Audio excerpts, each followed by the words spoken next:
Welcome back to the Warehouse Podcast, part of the Believe Podcast Network. My name is Tyler. Happy Thanksgiving to anybody that celebrates. I'm recording this the day before Thanksgiving, and releasing it on Thanksgiving to give everybody a little appetizer to their Thanksgiving meal. When do you eat dinner? That's always a hot topic. Do we want to get into the cringy classic Thanksgiving topics? Which baseball player is the mashed potatoes? Which is the turkey? Now, we're not doing all that stuff, but I guess it's curious when you guys eat Thanksgiving dinner. Apparently that's a hot topic this year. My family growing up, we always invited folks over for about noon. Noon is when we said everything be ready, and you kind of just hang out, have your first plate, mingle, watch some football, have a second plate, maybe have some dessert later, and you're out of there, 5, 6 o'clock. So instead of getting there at 5 o'clock for dinner, you're there for 5 hours, 6 hours, eating, hanging out, and get things going. But I know some people wait all day to eat. They smell the food cooking all day long. And then they eat at like 5 or 6, which to me is too late. Thanksgiving's an all day event in my house. So if you want to comment on that instead of the baseball stuff, feel free to leave a comment down below about that, along with maybe your favorite Thanksgiving dish. I um I'm a ham guy. We do ham and turkey on Thanksgiving. I'm a ham guy. Turkey's grown on me year to year with the right amount of gravy on some, with the mashed potatoes and the corn and all that stuff. It's all pretty good. Not a fan of Thanksgiving as a kid. It's changed a lot as an adult. All right, this is a baseball podcast. It's not a culinary show. I know we get confused for that all the time. But it is a baseball show. So we're going to talk about baseball today, specifically the Baltimore Orioles, as you may have guessed from the thumbnail, the cover art of the show. Anyway, what I want to talk about today is an article in the Baltimore Banner, and it just came out today, written by Andy Koska. It's based on some comments that Mike Elias made at the GM meetings, right? That were in Las Vegas a couple weeks ago. And so this isn't really based on any sort of like up to the minute reporting. The Orioles are imminently signing, so on and so forth. It's not that kind of a story. It's sort of a more of an interesting, like, building the groundwork, sort of filling the gaps. Honestly, like, look, we've all got a job to do. We've got content to turn out this time of year. We kind of hit a dead period a little bit. I think sometimes around the holidays, baseball stuff still happens, and I would say the cadence on it has changed year to year. I think there's usually something that happens around the winter meetings here in a couple weeks. Besides that, things tend to go a little bit quiet, and then I think the holidays happen. January is where a lot of the big business happens anymore, but that could change. Especially with the CBA is going to expire next year. Things can change. But anyway, all that to say that this is not necessarily a rumor. This is not necessarily evidence that the Orioles are doing anything massive this offseason, although I think there is some smoke where there's fire sort of situation there. I think the Orioles will do something big, but I would say that this reporting is not referencing that. So the title of this Baltimore Banner article, again posted on Wednesday by Andy Koska, says after the Tomoyuki Sagano experience, Orioles are ramping up efforts to sign Japanese players. Now that's interesting because the Orioles need a pitcher. They've said multiple times they want a pitcher this offseason, a front line pitcher, which I think Mike Elias basically, defines that as a top three pitcher in the rotation, a guy that you feel comfortable handing the ball in a playoff game, not necessarily an ace. I don't know that we're going to see the Orioles sign somebody that you think is head and shoulders above Kyle Bradish and Trevor Rogers, but I do think they're going to sign somebody that they think can make a trio with those two to be your ALDS, your ALCS, your World Series even. Let's get crazy. Pitchers that the Orioles don't currently have on the roster. I don't know if they had it before the Grayson Rodriguez trade. They certainly don't have it now. I think Dean Kramer is obviously going to be in this rotation. I think Dean Kramer is a super valuable member of this pitching staff to be your 4, your 5, giving you 150, 170 innings of 4.5 ERA baseball. That is super valuable because we know we've seen the Orioles go sign guys for $15 million to basically fill that void in prior seasons. So the fact that Dean Kramer's in-house can do that this year, can do that next year, 26, 27, then he's a free agent, super, super valuable. But they're going to need somebody to upgrade. I think even two somebodies. I think the Orioles end up going and getting somebody that is like clearly a 1, 2, or a 3 in their rotation. And then they go get somebody that might be more of a 4 or 5 innings eater. It could be a 2-year deal for that kind of a guy. I've seen them connected to guys like Lucas Giolito, Merrill Kelly. These aren't, again, not rumors, but just sort of like putting the puzzle pieces together. Those are the types of pitchers I think the Orioles are going to get. One of those guys and one of the higher tier guys. But the way this ties into the Japanese reporting is that there is a pitcher, specifically Tatsuya Amai, who is been posted by his Japanese league team, and he's going to be on an MLB team in 2026. barring something weird where him and the league and his agents and all that were not on the same page as far as his value. He's going to join an MLB team this year. Let's talk first about the quotes that this reporting is based off of. So it's really referencing, they went and got Sagano last offseason.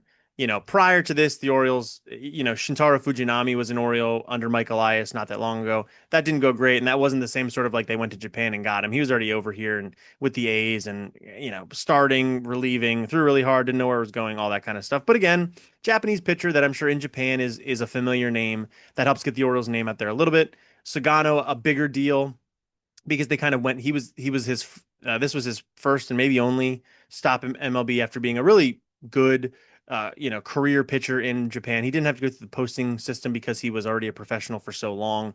Didn't have to go through the posting system, so again, slightly different there.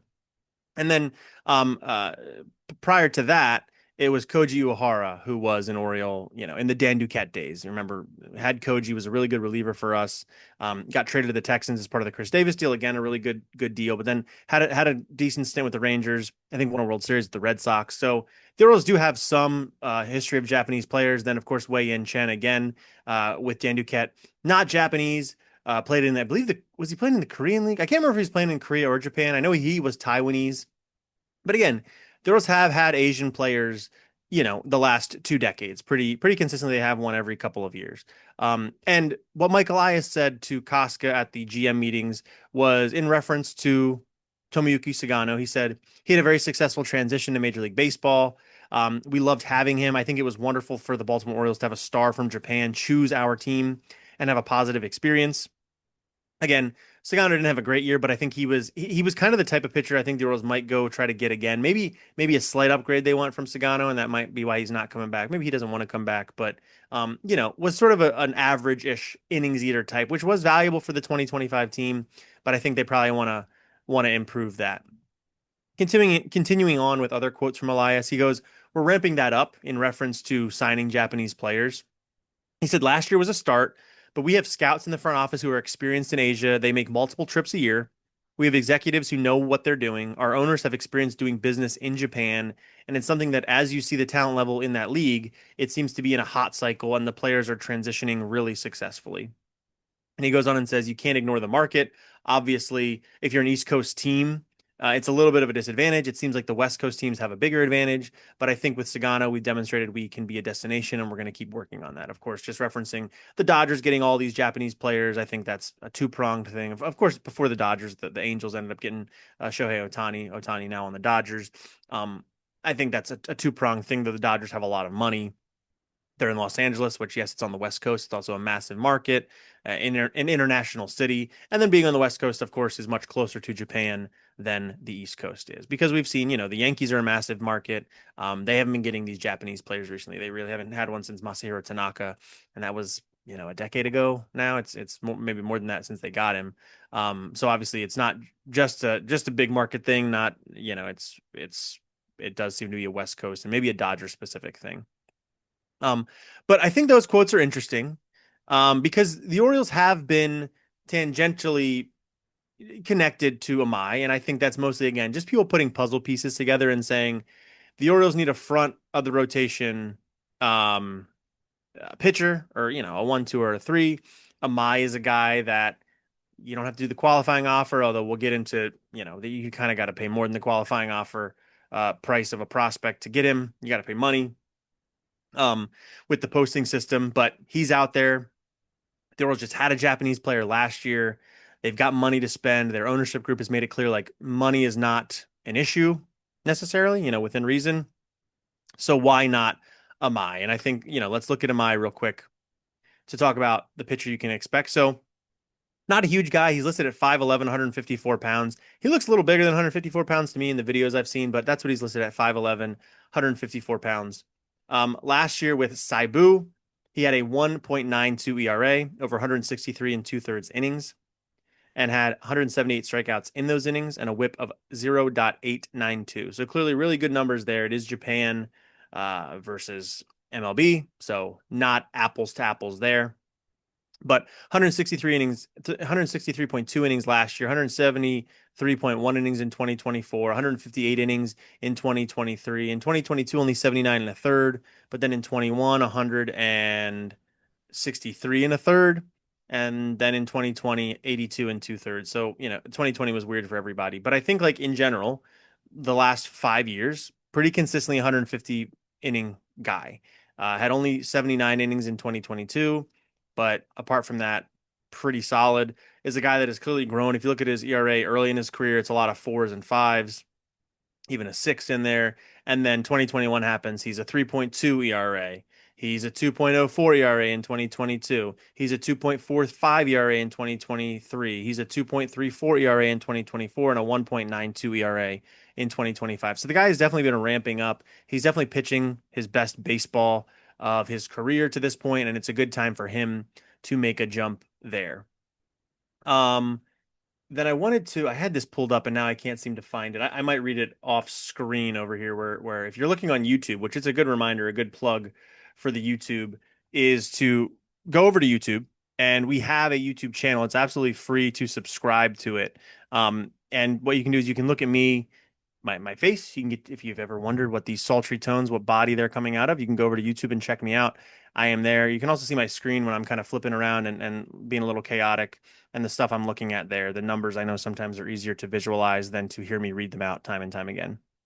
Um, but Amai, okay, what I wanted to talk about with Amai is what his projected contract is going to be. And this is based on MLB trade rumors, so it's not exactly what it's going to be, but it's probably in the ballpark.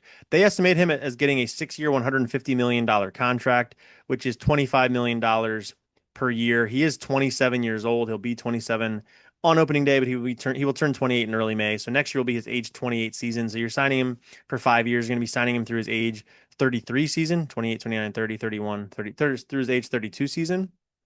That doesn't seem too bad if he's going to give you, that one, two, or three type of production. I think a lot of scouts have pegged him as a number three type of starter.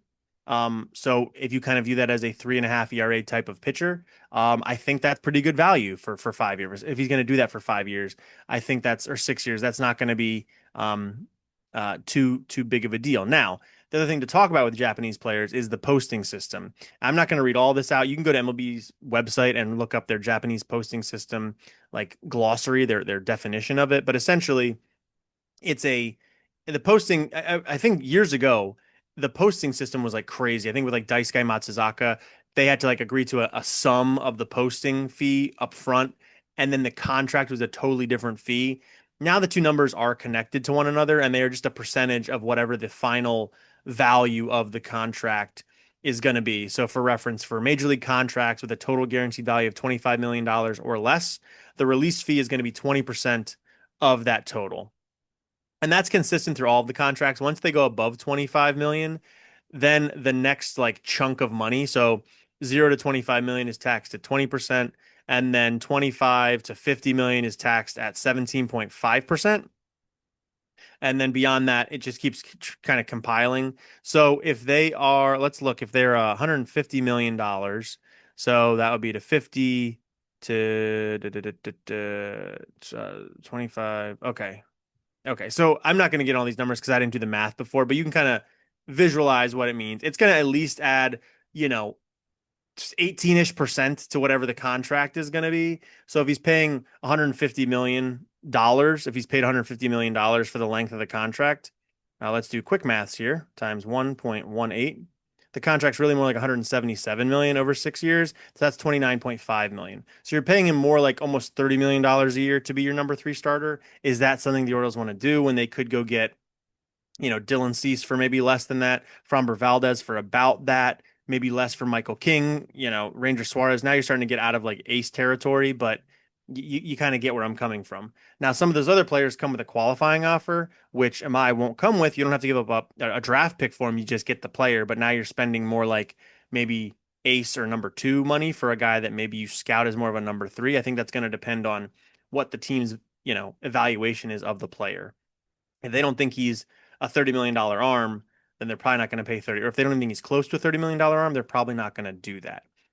But it is interesting to think about it because the other thing that's interesting is the comments that Amai made this week, because people talk about, Otani, Yamamoto, Sasaki, all these Japanese pitchers. It seems like every year the top Japanese pitcher, it's just sort of assumed they're going to go play for the Los Angeles Dodgers. That's just what the Dodgers do.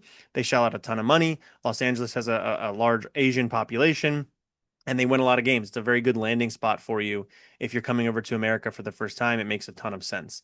Amai was asked about this in an interview with a Japanese news program called Hodo Station, and Amai said he would rather beat the star-studded Dodgers than play with them. Of course, this is translated from Japanese, but he says, of course, I'd enjoy playing alongside Otani, Yamamoto, and Sasaki. But winning against a team like that and becoming a world champion would be the most valuable thing in my life. If anything, I'd rather take them down. So again, this isn't him saying he's not going to play for the Dodgers for sure, but maybe there's something to that. So does that take the Dodgers off the table? Does it take the Cubs off the table who have a Imanaga? Does it take the Mets off the table with Kodai Senga?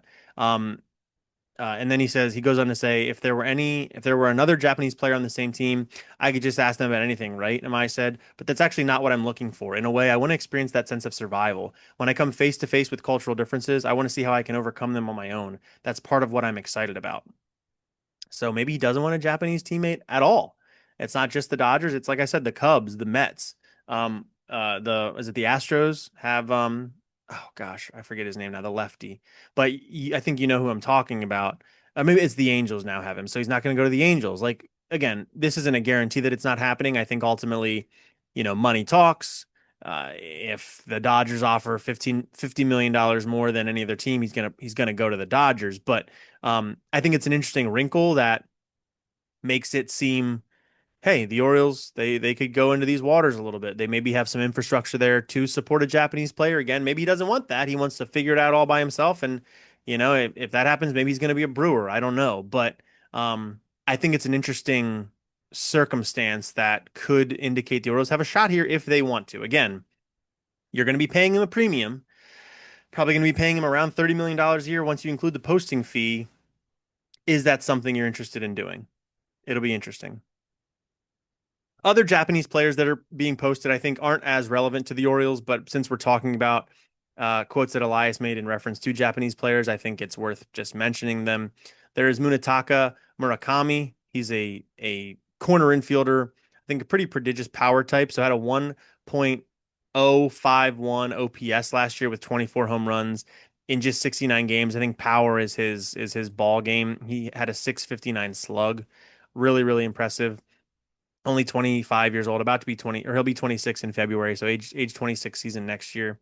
And then the other is Kazuma Okamoto, who is a 29-year-old. He'll be 29 starting next year and spend most of the year as a 29-year-old. Again, corner infielder, not as prodigious of power. He played in 77 games last year, had a 992 OPS, so still really impressive. 15 home runs, a 581 slug. So again, not as much of a bopper as Murakami is, but maybe that veteran presence, you feel interested in that. But again, not a center fielder. And the Orioles corner infield, I think is set in a way. I think first base is a little bit of a question mark. I think they're either going to have Ryan Mountcastle, Kobe Mayo, Samuel Basallo, or they're going to make a trade, and then you'll see somebody like Pete Alonso come in who doesn't have a qualifying offer. I think that could be something they do. But yeah, interesting stuff here. I think this is just the latest evolution of the Mike Elias Orioles, kind of showing you that they are back in modern times and um, how they approach like player scouting, I guess, and talent development or whatever it might be, recruitment. We know they've gotten more involved in Latin America since Mike Elias took over. Getting Sagano last year, I think, is a nice step towards getting back involved in the Japanese market. It's an untapped market that, you're not going to get the players in the system at the same rate that you do the Latin American players because Japan has a structure for amateur players, whereas Latin America doesn't have as developed of one. So it's easier to, go get a 16, 18-year-old from Latin America, offer them some money, get them into your system versus in Japan, they don't need to do that. They don't need to go halfway across the world. When they can stay in Japan and be, in a pretty modern talent development system over there. So you're really only going to get one of those players, once every couple of years. And when you do get them, you're going to be shelling out for a major league talent. You're not really going to get a 20-year-old developmental prospect very, very often. So it's not the same, juice for every squeeze, but I think it's still worth having it. And it sounds like the Orioles at least have a presence over there, which is really exciting. And I think again, Mike Elias is worthy of criticism for some of his moves. I think at the major league level, I don't think he's always as aggressive as he needs to be. He's not. He's overly conservative at times in the way he handles prospects. But I do think in terms of developing the infrastructure for an organization, Mike Elias has done a really tremendous job for the Orioles. We see more and more talent come out of it, out of the organization than it has in a long time. The pipeline does seem to be revitalized more frequently than it ever was when I was a kid. That was in the Andy McPhail days, and then Dan Duquette, came on board when I was, in high school, college. Even with them, it was tough, and that could be an ownership thing as well. Peter Angelos had his thoughts about things. Again, that's one maybe positive John Angelos did before he left was bring Elias in and kind of modernize the organization a little bit. But again, Elias worthy of criticism for a lot of reasons, but I don't think that modernizing of the infrastructure of the organization is one of them. I think he's done a tremendous job there, and if this bears some fruit, the Orioles can get somebody like Amai. Hopefully it works out. Then I think it's absolutely worth it. Yeah, that's all I wanted to talk about in this episode. What do you guys think about that? What do you think about the Amai target? Would you be willing to give him $30 million a year? Obviously, it's not your money, it's the Orioles' money, but I think we all sort of understand, there's a lot of smoke this year with the big time pitchers related to the Orioles. It sounds like they're going to get somebody, whether it's a trade or a signing or something. But they're only going to get one of them, right? They're not going to go get Dylan Cease and Framber Valdez and Amai. They're going to probably get one guy and then maybe one back of the rotation guy. So is Amai the guy you want? Would rather them, give up the draft pick and get Cease or Valdez or Suarez that have proven major league experience. Might come with, additional ceiling, but there's definitely more risk there as well. But he's younger. Like it's a very difficult conversation. To be honest, I don't love a lot of the options that are out there on the free agent market. Cease is a guy that obviously really talented, but the qualifying offer, the end of his time in San Diego wasn't super impressive. And then Valdez had the stuff with his catcher. Maybe that's something ready to blow up. Amai is a guy that's really interesting to me, but I don't know about 30 million AAV when you include the posting fee. Maybe more like 25 to 27. But then, maybe too many more names are involved there, too many more teams. But give me your thoughts in the comments of this episode, both on YouTube and on Spotify. Go and subscribe to the podcast on all those platforms as well. It really helps out, lets us reach more people. We're at 304 subscribers on YouTube. If we can get to 400 by the start of next season, that would be amazing. We've been kind of stuck in these early 300s for a while now. I think the algorithm doesn't love us. So if you guys hear this in your podcast feed, go over to YouTube. If you got it served to you on YouTube, hit the like button, subscribe to us if you can. It really, like I said, helps out a ton and lets us reach more people, which is what we're trying to do. And, in the midst of this really pivotal offseason for the Orioles that it feels like they got off to a hot start, whether you agree with all the moves or not. They're active, and I think they're going to be even more active, the next 3 months. I think it's going to be a lot of moving and shaking for the Orioles in what feels like a crucial offseason for Mike Elias in particular. So, yeah, get involved there and follow us on social media at the Warehouse Pod on Blue Sky. And that's all I got. Again, this has been the Warehouse Podcast, part of the Believe Podcast Network. My name is Tyler, and we will talk to you next time. See you.